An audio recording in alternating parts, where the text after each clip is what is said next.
ആ സൈഡിൽ എനിക്ക് റിഗ്രറ്റ്സ് ഒന്നുമില്ല. പിന്നെ നമ്മൾ ഇനിയും സിനിമകൾ ചെയ്തുകൊണ്ടിരിക്കും.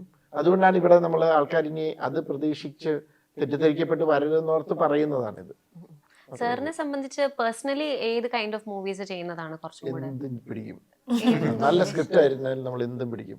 അതിപ്പോ ഹൊറർ ആണെങ്കിലും കോമഡി സിനിമയാണേലും ഈ പറഞ്ഞ പോലെ എന്താ പറയാ ഹിസ്റ്റോറിക്കൽ, എന്തായാലും നല്ലൊരു ഇൻട്രസ്റ്റിംഗ് സ്ക്രിപ്റ്റ് ആണെങ്കിൽ പിടിക്കും. ഞാൻ ഒന്നും ആലോചിക്കുന്നത് എൻ്റെ പുറത്തുനിന്ന് നല്ലൊരു സ്ക്രിപ്റ്റ് വന്നാൽ അത് ഡിഫറെന്റ്, വേറെ ഈ ത്രില്ലർ അല്ലാത്തതാണ് ഞാൻ കൂടുതലും താല്പര്യപ്പെടുന്നത്.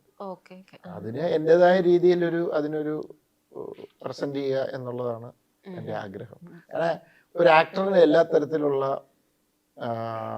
വേഷങ്ങളും ചെയ്യണമെന്ന് ആഗ്രഹമില്ല. എന്ന് പറഞ്ഞ പോലെ തന്നെ ഒരു ഡയറക്ടർ ബേസിക്കലി ഞാൻ എന്നെ ഒരു സ്റ്റോറി ടെല്ലറായിട്ടാണ് ഞാൻ കണക്കാക്കുന്നത്. ഞാൻ കഥ പറയാം. അപ്പോൾ എല്ലാ വ്യത്യസ്തമായ കഥകൾ പറയണമെന്ന്, കുട്ടികളുടെ സിനിമ ചെയ്യണമെന്ന് എനിക്ക് ആഗ്രഹമുണ്ട്. അതുകൊണ്ട് പിന്നെ ഈ അടുപ്പിച്ചടുപ്പിച്ച് കുറേ ഇത് വന്നു. പക്ഷെ ഇപ്പം ഞാനൊരു 2-3 സിനിമകൾ എടുത്തു വെച്ചിരിക്കുന്നത് കുറച്ച് ഡിഫറെൻറ്റാണ്. അതിലൊരു എൻ്റെ ഒരു ഡ്രീം പ്രൊജക്റ്റ് ഉണ്ട്. അത് ഞാൻ വർക്ക് ചെയ്ത് തുടങ്ങി. അത് ടോട്ടലി ഞാൻ ഇന്നേവരെ എന്നിൽ നിന്ന് ഒരുപക്ഷെ ആരും അങ്ങനെ ഒരു ജോണർ പ്രതീക്ഷിക്കത്തേ ഇല്ല. അങ്ങനത്തെ ഒരു ജോണറാണ്.